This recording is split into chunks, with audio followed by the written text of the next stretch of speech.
FA Cup tie emphatically, but it was Blackburn Rovers who started the stronger, and a fine goal by Ben Marshall.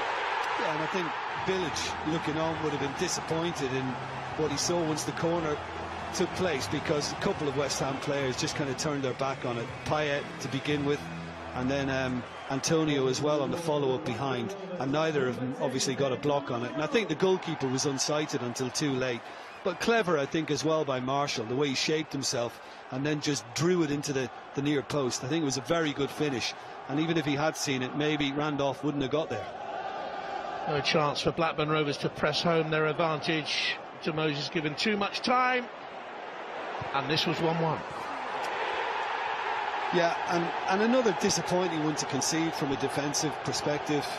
The fact that he was allowed so much room, and then the Blackburn defence just backed off. Nobody went to him, and I think ultimately Jason Steele was a little cross with himself. I think you could see that from his reaction.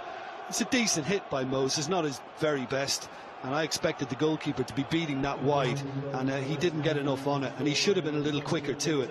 And really, once West Ham got this goal, it was a huge settler, and an awful lot began to change. And all through the day they were running from deep positions, and Taylor, who had 1 or 2 or 3 nibbles there to stop the brilliant Payet, gets a yellow card.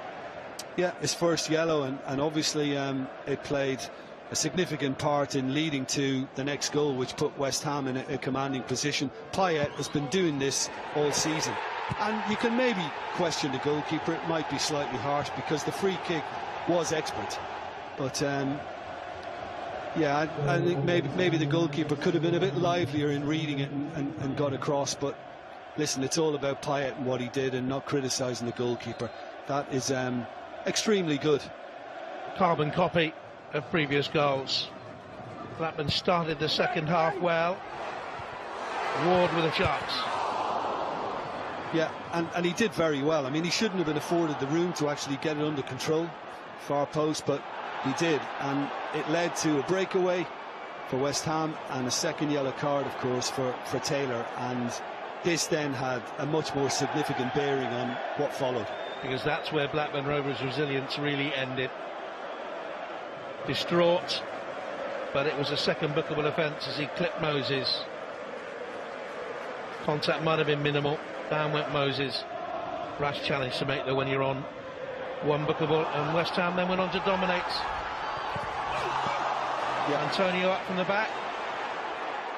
Yeah, Henley probably should have read it and cut it out to begin with, but they did well to keep it alive. Moses got a lucky break, and it wound up at Koyate's feet.